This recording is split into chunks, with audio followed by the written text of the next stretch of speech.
देर रात के समय रिपोर्टर मेलविन के पास डोहर्टी आती है। वो एक बड़ी फार्मास्यूटिकल कंपनी BTH में काम करती है। डोहर्टी बताती है कि कंपनी गुपचुप तरीके से बहुत ज़्यादा जहरीला कचरा फैला रही है, जिससे आसपास के जानवरों में अजीब म्यूटेशन हो रहे हैं और लोगों की सेहत पर भी बुरा असर पड़ रहा है। मेलविन और डोहर्टी मिलकर कंपनी के इन अपराधों को दुनिया के सामने लाने का प्लान बनाते हैं। उसी वक्त सिक्योरिटी कैमरे में दिखता है कि बिल्डिंग को एक खतरनाक गैंग ने घेर लिया है। किलर नट्स, जो कि एक पॉपुलर बैंड भी है और BTH के लिए पैसे लेकर काम करता है। मेलविन डोहर्टी को भागने को कहता है और खुद आवाज लगाकर गैंग का ध्यान अपनी तरफ खींच लेता है। डोहर्टी सीढ़ियों से भागने की कोशिश करती है, लेकिन रास्ता बंद होता है। वो जान बचाने के लिए रेलिंग से छलांग लगा देती है। जमीन पर गिरते ही उसका बैग टूट जाता है और उसमें रखा डेटा ड्राइव, जिसमें कंपनी के सारे सबूत थे, पूरी तरह टूट जाता है।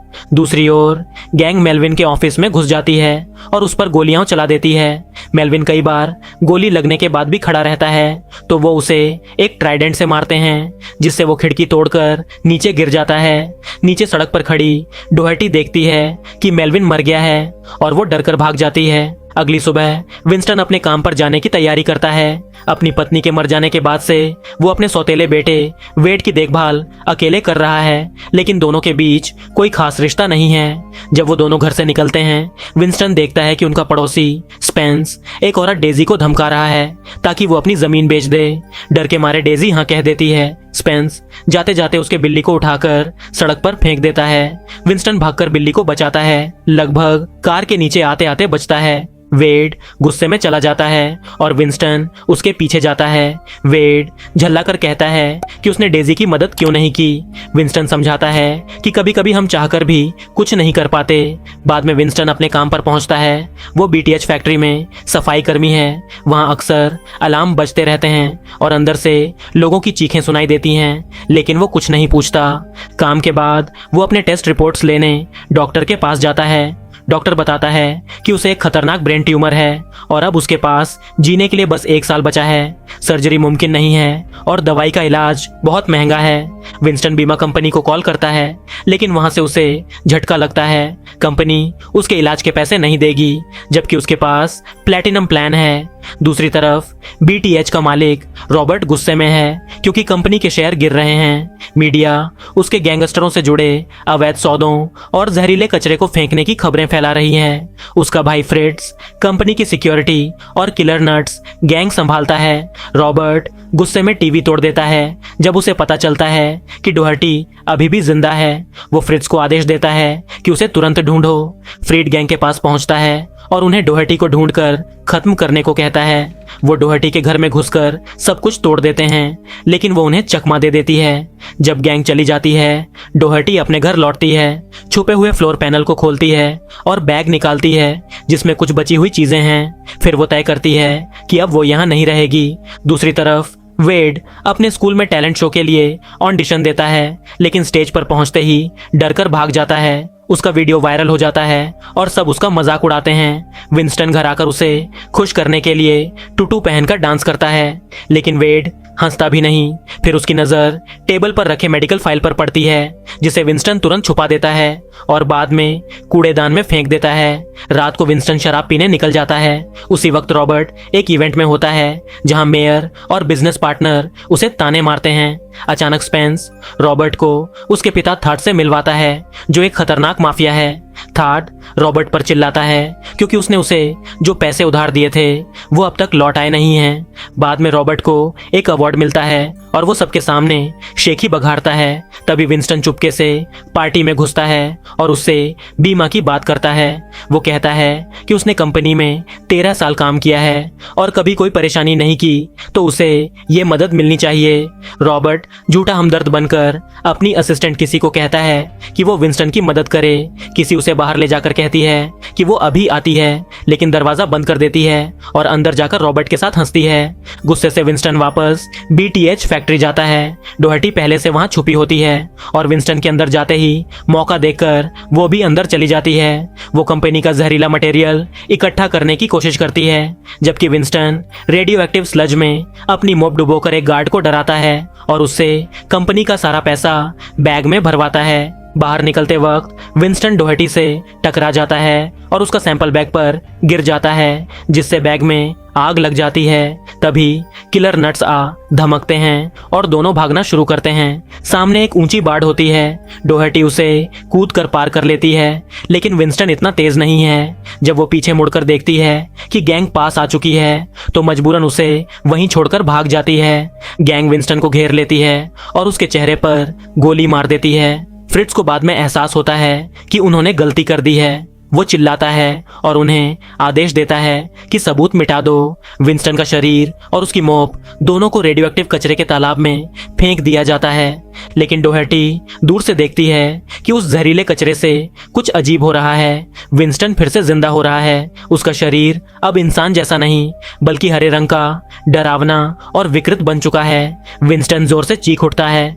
वो किसी तरह घर पहुंचने की कोशिश करता है और देखता है कि डेजी स्पेंस के साथ प्रॉपर्टी पेपर्स पर साइन कर रही है। वो नजर आने से बचने के लिए पीछे की सीढ़ियों से अपने अपार्टमेंट की खिड़की तक पहुंचता है। अंदर वेड पुलिस को कॉल कर रहा होता है क्योंकि उसका सौतेला पिता गायब है। तभी वो खिड़की पर उस डरावने हरे दैत्य को देखता है और डर के मारे कोई चीज उसके चेहरे पर फेंक देता है। विंस्टन नीचे गिरकर स्पेंस की कार पर जा गिरता है। स्पेंस बाहर आता है और जैसे ही उसे वो भयानक प्राणी दिखता है, वो गोली चलाता है, लेकिन विंस्टन का नया शरीर गोली बाहर निकाल देता है और जख्म खुद ब खुद ठीक हो जाता है। गुस्से में विंस्टन स्पेंस का हाथ पकड़कर उसे खींचकर अलग कर देता है। सड़क पर लोग अपने मोबाइल से वीडियो बनाने लगते हैं। विंस्टन भाग जाता है और डेजी उसी मौके पर अपने प्रॉपर्टी पेपर्स वापस ले लेती है। जब पुलिस पहुंचती है, लोग विंस्टन का हाल बढ़ा चढ़ाकर बताते हैं। कोई उसे दानव कहता है तो कोई राक्षस। पुलिस वाला हवा में गोली चलाकर भीड़ को भड़काता है और कहता है, अब ये हमारा शिकार है। भीड़ जलती मशालों के साथ विंस्टन का पीछा करती है। विंस्टन किसी तरह भागकर जंगल में छिपता है और वहीं बेहोश होकर गिर जाता है। अगली सुबह विंस्टन जंगल में एक पुराने झोपड़ी जैसे कैंप में जागता है। वहां उसकी मुलाकात होती है गुथरी नाम के एक बेघर आदमी से। लेकिन हैरानी की बात यह है कि गुथरी उसे देखकर डरता नहीं।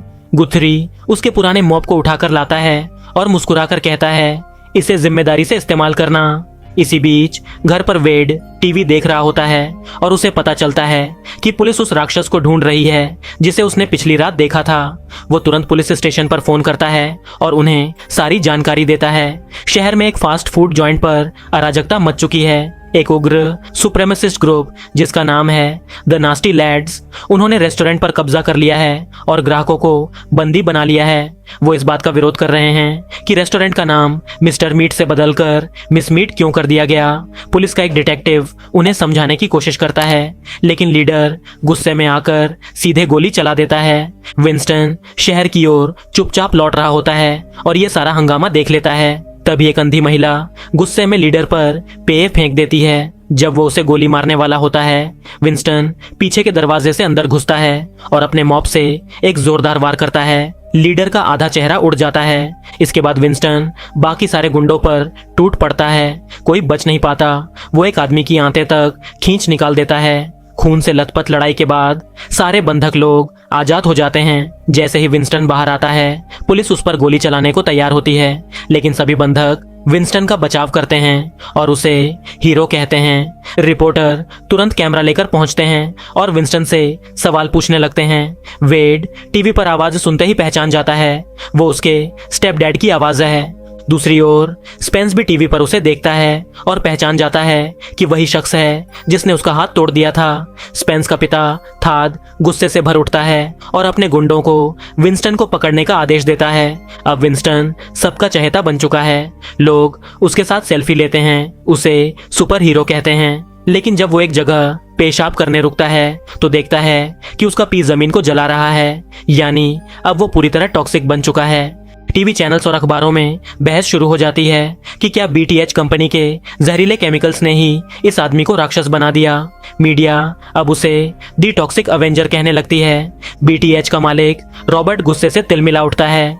उसे लगता है कि विंस्टन और डोहर्टी दोनों साथ में काम कर रहे हैं, लेकिन जब वो कैमरा फुटेज में ध्यान से देखता है तो समझ जाता है कि वो वही जेनिटर है, क्योंकि उसने वही टूटू पहना है जो पहले ऑफिस में डांस करते वक्त पहना था। रॉबर्ट अपने वैज्ञानिकों से जवाब मांगता है और वो बताते हैं कि ये म्यूटेशन उनके टॉक्सिक वेस्ट और एक बेहद दुर्लभ जेनेटिक मार्कर के मिल जाने से हुआ है।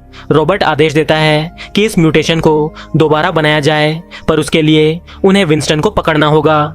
उधर डोहर्टी विंस्टन के अपार्टमेंट पहुंचती है। वेड दरवाजा खोल देता है क्योंकि उसके पास विंस्टन का आईडी होता है। डीएचवाई उसे सब बताती है कि बीटीएच की वजह से उसकी मां की मौत हुई और उसी रात विंस्टन को गोली मारी गई थी। अचानक किलर नट्स का गैंग अपार्टमेंट में घुस पड़ता है। डोहर्टी जल्दी से वेड को खिड़की से भागने में मदद करती है, लेकिन एक गुंडा वेड की टांग में ट्रैकर चिपका देता है। बाहर सड़क पर दोनों की मुलाकात विंस्टन से हो जाती है। वहीं विंस्टन पहली बार वेड को बताता है कि उसे ब्रेन ट्यूमर है और उसके पास ज्यादा वक्त नहीं बचा, पर तभी थाट के गुंडे गोलीबारी शुरू कर देते हैं। डोहर्टी वेड को खींचकर दूर ले जाती है, जबकि विंस्टन अपनी मोप से एक हमलावर को मार गिराता है। जंगल में छिपते हुए वेड को बीपिंग की आवाज सुनाई देती है और उन्हें ट्रैकर का पता चल जाता है। तभी किलर नट्स फिर से हमला करते हैं। डोहर्टी को गोली लग जाती है और वेड को पकड़ लिया जाता है। दूसरी ओर विंस्टन एक पुराने छोड़े हुए बिल्डिंग में छिपता है। उसकी गोलियां निकल चुकी हैं, लेकिन जख्म अभी बंद नहीं हुए।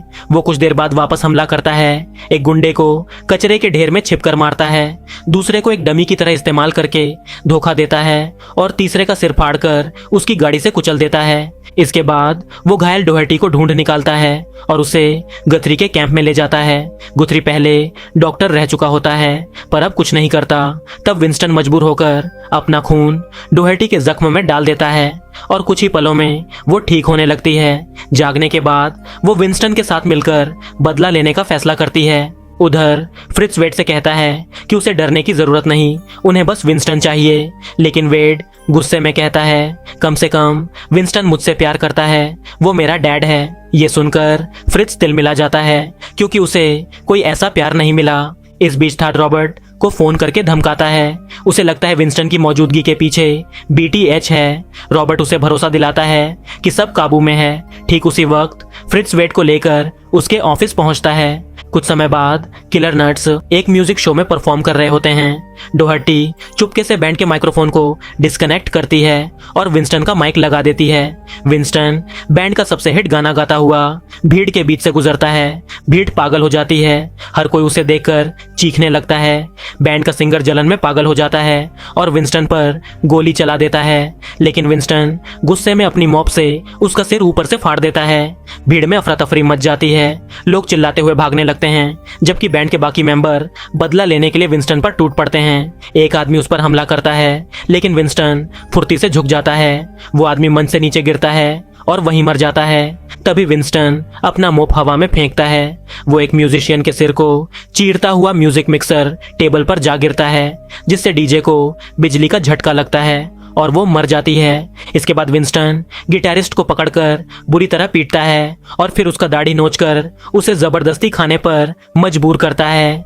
भीड़ सन्न रह जाती है। अब उन्हें शक होने लगता है कि उनका हीरो शायद सच में एक राक्षस है। तभी विंस्टन सबके सामने सच्चाई बता देता है कि ये बैंड दरअसल बीटीएच कंपनी के लिए काम करता है और वही लोग असली अपराधी हैं। बैंड का आखिरी मेंबर भागने की कोशिश करता है, लेकिन डोहर्टी लकड़ी के तख्त से उसे मार गिराती है। विंस्टन उससे वेड के बारे में पूछता है और उसका मास्क उतारता है, लेकिन अंदर से एक छोटा सा सिर निकलता है। वो अजीब सी चूं चूं आवाज में बताता है कि वेड कहाँ है। कुछ देर बाद विंस्टन और डोहर्टी रॉबर्ट की हवेली पहुंचते हैं। विंस्टन अपनी आंख निकालकर ड्रोन की तरह चारों ओर देखता है। वहां सिर्फ 2 गार्ड होते हैं। डोहर्टी दोनों से फ्लर्ट करने लगती है और औरत देखकर दोनों इतने नर्वस हो जाते हैं कि गलती से एक दूसरे को गोली मार देते हैं। इस बीच वेड हवेली के बगीचे वाले शेड में फंसा होता है।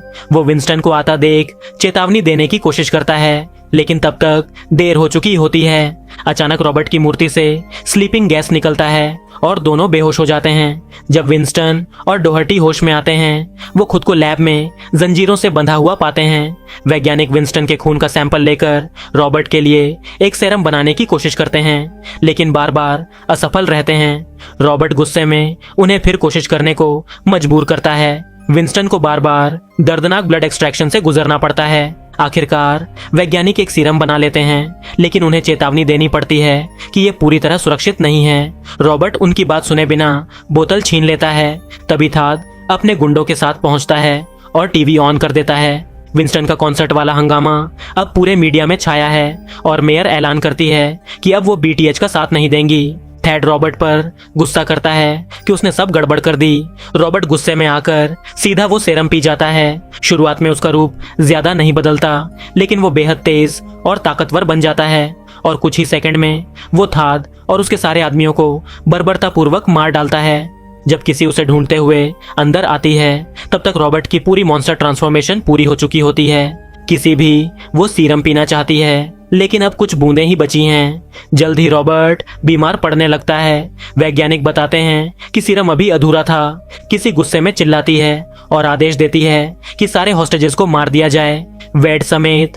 फ्रिट्ज ये सुनकर डर जाता है। जब किसी मुड़ती है, वो देखता है कि किसी खुद भी सीरम के असर में बदलने लगी है। फ्रिट्ज वेड को मरने नहीं देना चाहता और गार्ड्स को रोकने की कोशिश करता है। कहता है ये राक्षस अब रॉबर्ट नहीं है। किसी गुस्से में फ्रिट्ज को लात मारती है और फिर लोहे की रॉड से पीटना शुरू कर देती है। लैब के सेल में डोहर्टी सब सुन लेती है। वो विंस्टन से कहती है अगर हमें वेड को बचाना है तो लड़ना ही होगा। विंस्टन पूरी ताकत से जंजीरें तोड़ने की कोशिश करता है, पर वो नहीं टूटती। फिर उसे याद आता है उसका एसिडिक पी। वो अपनी पैंट खोलकर पेशाब करता है और एसिड जंजीरों को पिघला देता है। दोनों आजाद हो जाते हैं।